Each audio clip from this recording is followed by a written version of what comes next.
clap, clap, now knows that he knows who changed it because he did. And yet he, like Petraeus, had already testified to the contrary. So it all boils down, at the end of the day, in my view, to the fact that where there's smoke, there's fire. And when it smells like a skunk, there's probably a skunk nearby. And I believe that if people of integrity will continue to press these issues and follow the common sense path, don't pay attention to what's in the right hand, pay attention to what they're doing with the left hand. Don't pay attention to the distractions and distortions and all the other nonsense. Keep it focused on the facts. And the facts are, the intelligence community is saying, we knew it was terrorism. We told you so. And the White House is saying, wait a minute. The talking points were changed by somebody before it got here. Well, now we're talking about the group of quote-unquote deputies, all White House administration appointees, that perhaps one of them changed it. Why? To deceive, to mislead, to cover up? And if there's any doubt, here's the one thing you just need to ask yourself. Mr. President, what were you being told by your National Security Committee, your National Security Council, during your daily intelligence briefings? Assuming, of course, you were still getting those, which you weren't during the campaign until it became a campaign issue, in which case you started attending some of them. But now that the campaign's over, perhaps you're not listening to them anymore. I don't know. It's a good question. Someone should ask the president that question.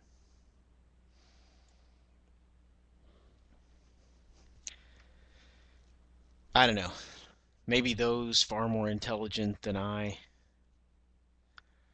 can see through the bovine fecal matter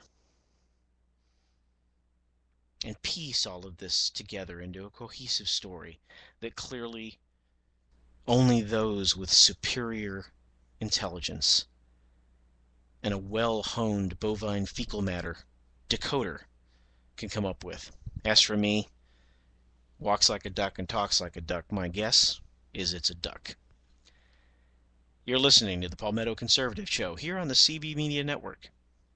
I'm your host, Jim Lee. I'll be back in just a few minutes. Stick with us. Feeling lonely this holiday season? Looking for little human interaction?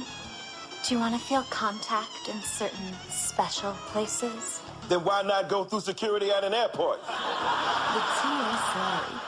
TSA agents are ready and standing by to give you a little something extra to feel thankful about this holiday season. The TSA. What are you waiting for? I want to check under your testicles. Spending time with a TSA agent couldn't be easier. Simply book a flight departing from any American airport. When selected for a full body scanner, say no. You'll be pulled aside by a TSA agent, and that's when the fun begins. And you never know who your agent will be. It could be me. Or me. Or even me. But it's probably gonna be us. Take off your damn shoes. The TSA. It's our business to touch yours.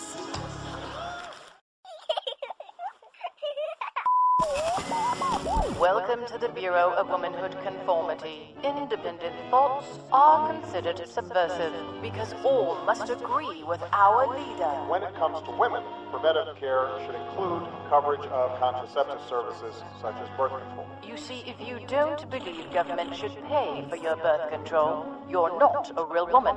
Womanhood denied. If you refuse to accept that pregnancy is a punishment, you're denied as well. I don't want them punished with a baby. If you don't believe that abortions should be allowed for any reason, if you don't believe in aborting a child for being the wrong gender, and if you don't believe that stay-at-home mothers aren't real workers, you are not a real conformed woman. His wife has actually never worked a day in her life. His wife has actually never worked a day in her life. Finally, for your safety, if you oppose mandatory government health care, you will die. They will be voting to say that women can die on the floor. These standards and regulations were formed after our glorious victory in the war on women. Thank you for your cooperation and your conformity.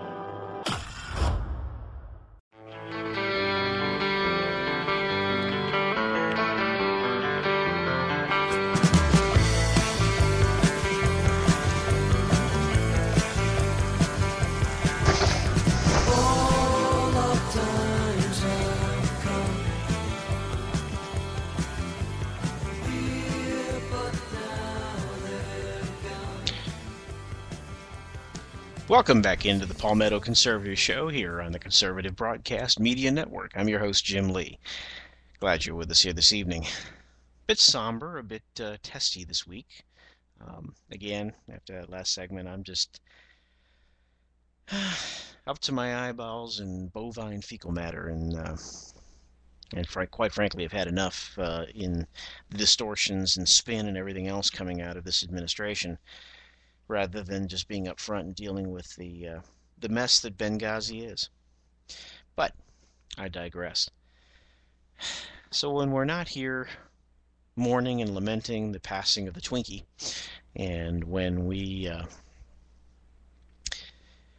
just don't believe the nonsense that we hear about Benghazi, where else can we go but to continue to focus on positive things like the economy and the investment fall off?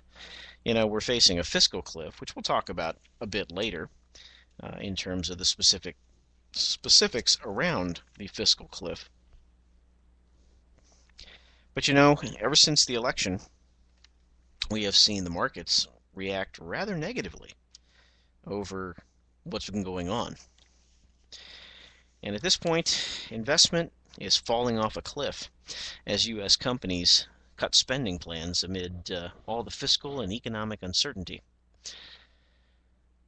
U.S. companies are scaling back investment plans at the fastest pace since the recession, signaling more trouble for our economic recovery, or as President Obama would say, continuing growth.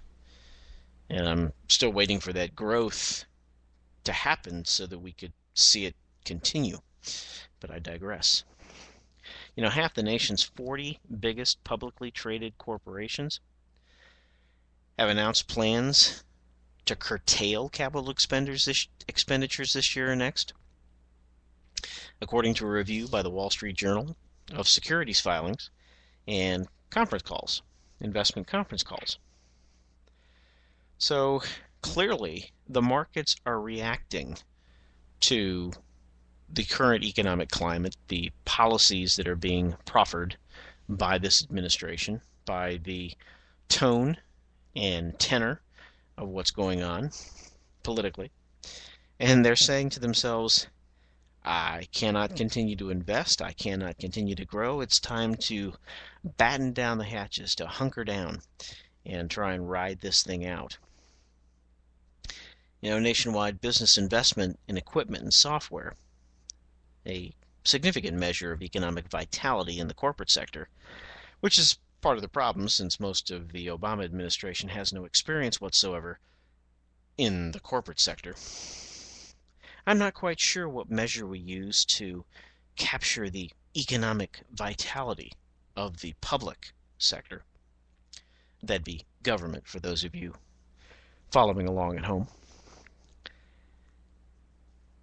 It stalled in the third quarter for the first time since early 2009. Corporate investment in new buildings has declined.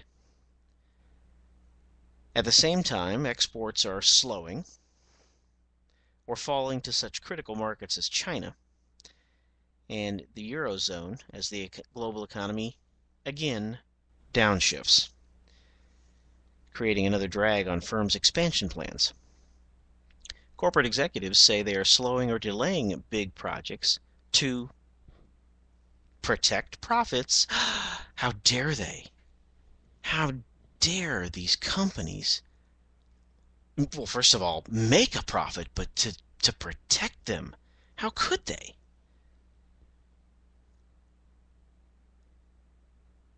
Corporate executives say they are slowing or delaying big projects to protect profits amid easing demand and rising uncertainty. There are some who subscribe to the line of thinking that the specific rates of tax policy, of regulation, those specifics are not nearly as critical as the certainty. Some say that whether we were to raise the highest marginal tax rates on income up to the Clinton era days of 39% would not have an impact on the economy if it were just simply made certain, as opposed to where we are now, facing the fiscal cliff, and nobody has a bloody clue what's going to happen. Will we go off the cliff? Will all the tax implications associated with the fiscal cliff come to fruition? Will parts of them? Will deductions be capped? Will they not? Are we going to do this through modifications to the tax code, or are we just going to close loopholes? What's going to happen? Businesses simply don't know. And when in doubt, businesses will do what's in their best interest, which in this environment may be doing nothing. Uncertainty around U.S. elections and the federal budget policies also appear among the factors driving the investment pullback since mid-year. It's unclear whether Washington will avert the so-called fiscal cliff, tax increases and spending cuts scheduled to begin January 2nd. Companies fear the failure to resolve the fiscal cliff will tip the economy back into recession, as Ben Bernanke indicated today. That's what he believes. Ben's done such a great job on the economy, I suppose we should listen to him. For those of you at home without an appropriate sarcasm detector, that was sarcasm.